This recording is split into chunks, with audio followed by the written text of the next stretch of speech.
Okay, and one of the last strategies in this instructional approach is to plan and modify your facility, the classroom environment. And we talked about that previously.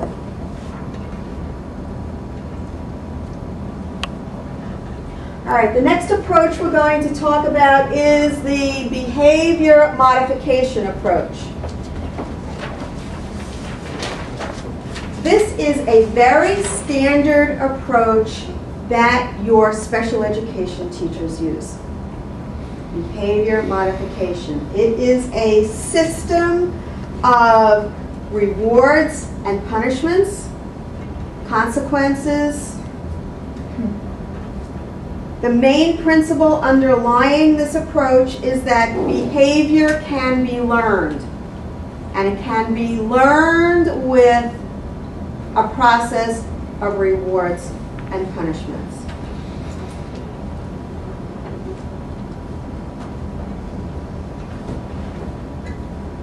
Basically, this approach uses positive reinforcement and punishment. It's a very complicated process. So I'm just going to highlight the things that I think work best in a school media center, which is the positive reinforcement, which is a very, very important part of our repertoire of classroom management strategies. When a student behaves in a certain way, they should know that there's going to be a consequence. Either a good consequence, that's a reward, or a poor consequence, that's going to be a punishment.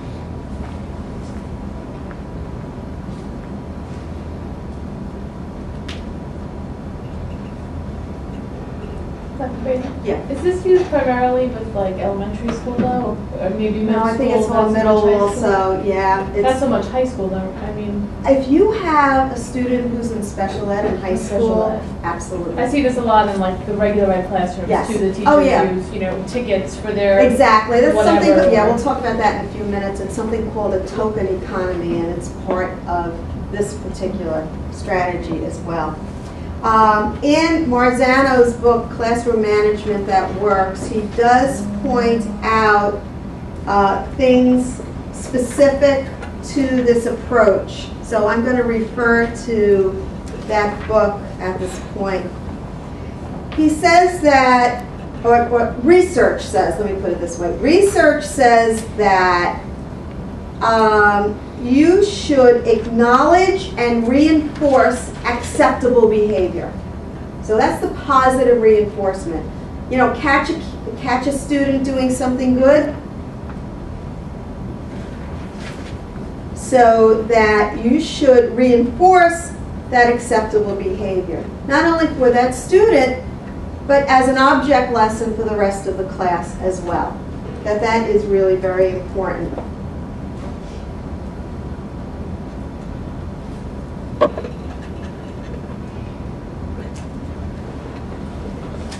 On the other hand, it's very important also to provide negative consequences for unacceptable behavior. And these negative consequences really have a hierarchy. It's not that you're immediately going to send a child to out-of-school suspension, okay? That a consequence can be as simple as making eye contact, or a teacher look for misbehavior, or a mild desist, or even proximity control for that. There's a thing called stimulus cueing that are really prompts and signals that you can give to a student to signal that it looks like they're on the way to misbehave, to misbehavior, like I do my 3 strikes and you're out, 1 strike, 2 strike, 3 strikes, you're out. But it could be any signal or cue that you've worked out with that particular student ahead of time. Can I stop you there actually? Yes, we can stop. We were talking about consequences. All right, so let's look at some of the consequences that you can give for misbehavior. First of all is a verbal reprimand. And this is somewhat of a hierarchy, by the way. You know, you do all the little things first, the proximity control, the mild assist, exclusion, verbal reprimand, disciplinary notices to the parents or a phone call home.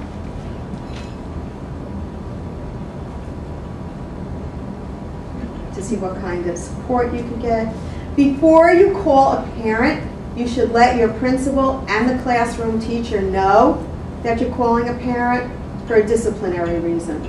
You should even let them know if you're making a good phone call home, which you should do, by the way.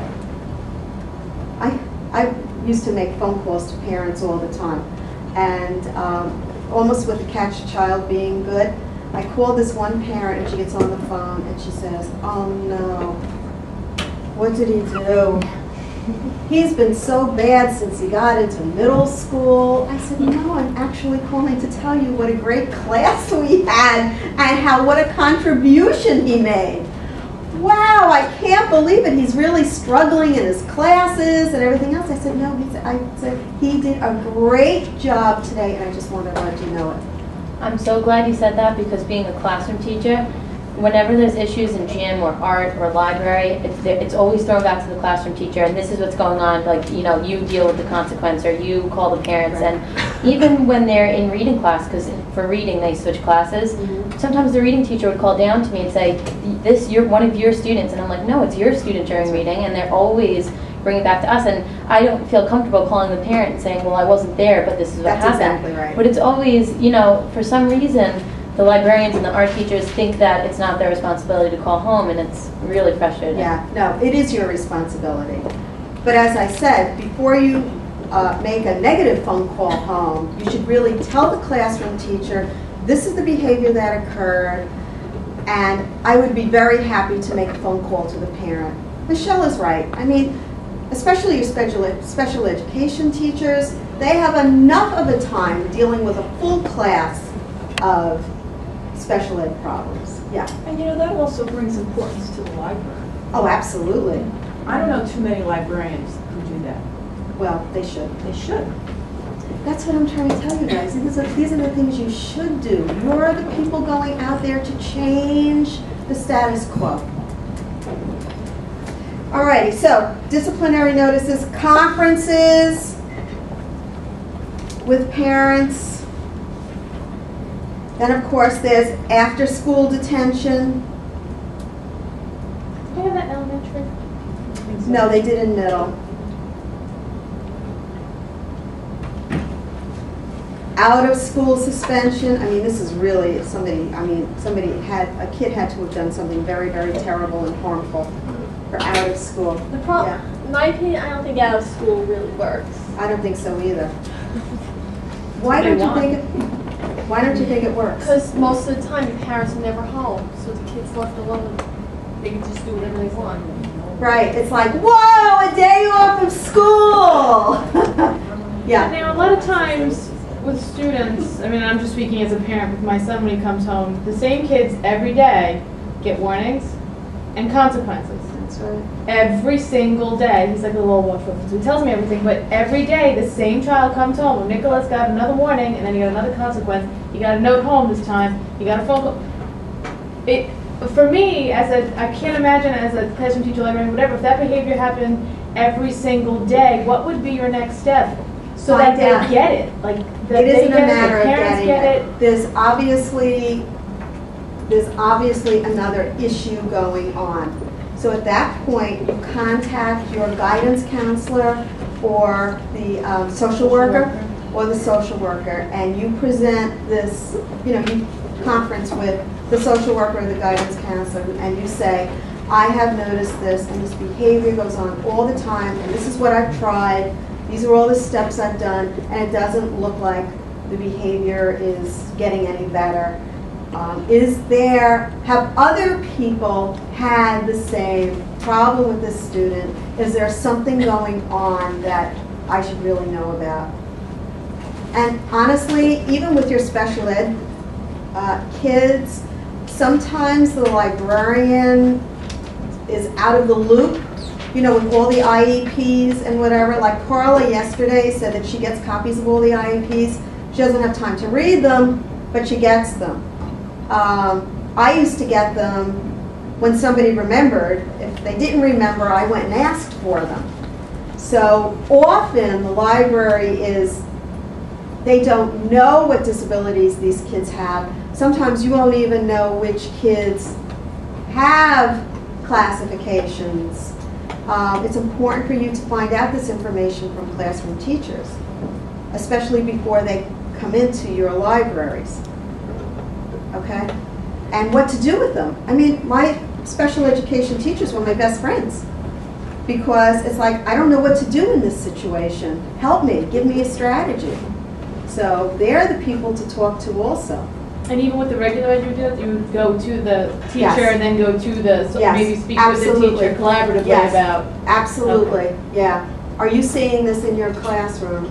And if she, you know, he or she says yes, then you can ask, well, what's going on? Well, I really don't know. I think there's something going on at home.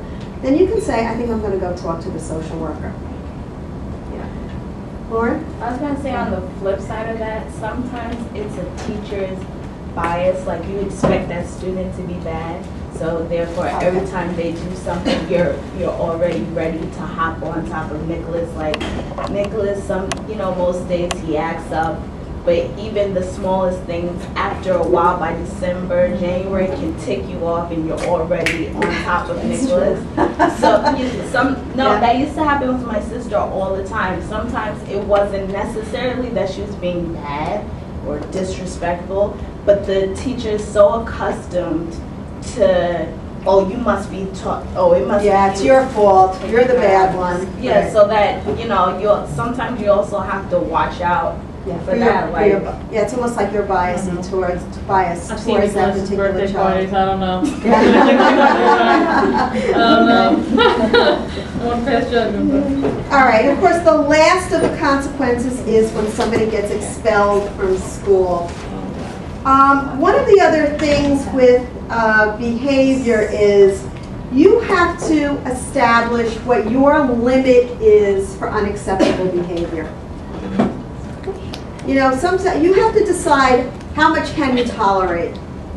And the kids have to know what these limitations are. You know, if you do it once, it's okay. If you do it twice, well, I'm not going to be a happy camper. If you do it 3 times, forget it. Then that's the end. So you really need to do that. And the other thing you need to do is make sure you have an effective system to record the behaviors. You should be keeping anecdotal records or making little notations in your grade book, or I told you that I do everything with folders, right? And I did everything with folders in my media center. And I would make notations on the folder, so you're not taking your time away from anybody else as you're jotting things down. But for somebody that you think is going to be a continual problem, make sure that you start noting the dates that things happen. Be very descriptive of what the behavior is, and then share it with the appropriate people. Classroom teacher, your social worker, your guidance counselor, your dean of discipline, assistant principal, whoever that might be.